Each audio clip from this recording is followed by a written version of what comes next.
Damage doing meth does to a user's body. The app is free. Download for you on Roku, Amazon Fire, and Apple TV devices. All right, top of the show, folks. So we asked what you thought when it comes to, do you start your car and you warm it up in the morning before you head out? 50-50. Look at that. So I guess we're going to be the ones that break the tie. Tiebreakers. Yes.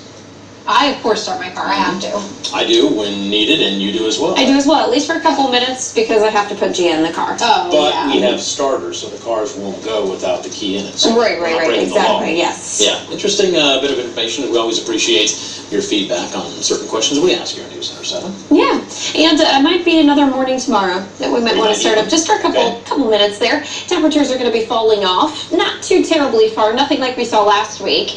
But a bigger thing that we'll have to keep an eye out for is some light drizzle and patchy fog that has already begun to develop. If you're going to be traveling out and about for tonight, be on the lookout for some areas of visibility that drops off slightly.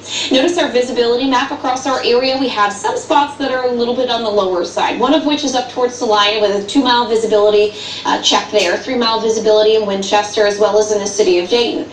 Outside of that, not too terrible. And most of this is just because that light drizzle is falling. It is all up part to the fact that we still have some lighter winds out there. Had we not had the winds, this would be more of a dense fog type of situation. So what I'm tracking in the storm center for tonight, there is going to be some light drizzle and patchy fog into the early morning hours of tomorrow.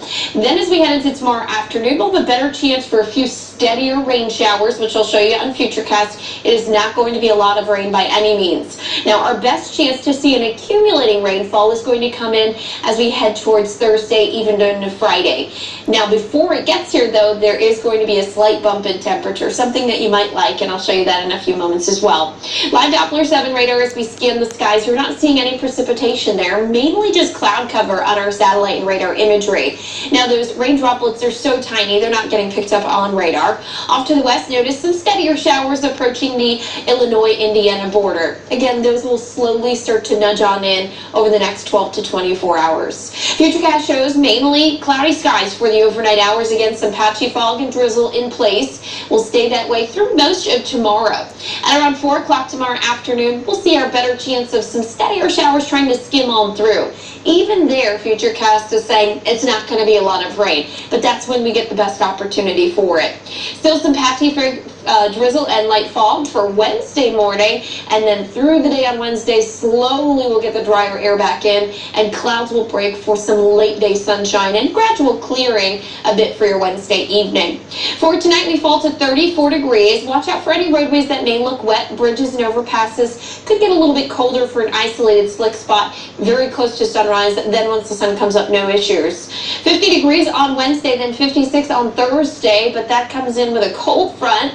Notice the cold front on Thursday. Once we get to the 50s, rain is going to move in, and we'll track that rain into Thursday night. It also comes in with some gusty winds. At this point, it looks as though we may have winds that could be as high as 30 to 40 miles per hour gusting, specifically as we get into Thursday evening. That also happens to be right when we are looking at the tree lighting for the Carillon Tree of Lights, so we'll have to keep an eye on that forecast for Thursday evening, in particular if you're planning to go. So again, a slight chance for some light drizzle early tomorrow with a passing shower later Tuesday afternoon. We're in the 50s for Wednesday and Thursday. Gusty winds and rainy conditions for Thursday. A few more showers again Friday. We'll be falling through the 40s into the 30s on Friday. Cooler and drying out for the end of the upcoming weekend. Tomorrow morning on News Center 7 Daybreak Edition, meteorologist Kirsty Zontini and Jesse Mag will be up with you, showing you where we could see that fog and drizzle as you head out the door. Thanks, McCall. The National Oceanic and Atmospheric Administration said last month was the second hottest October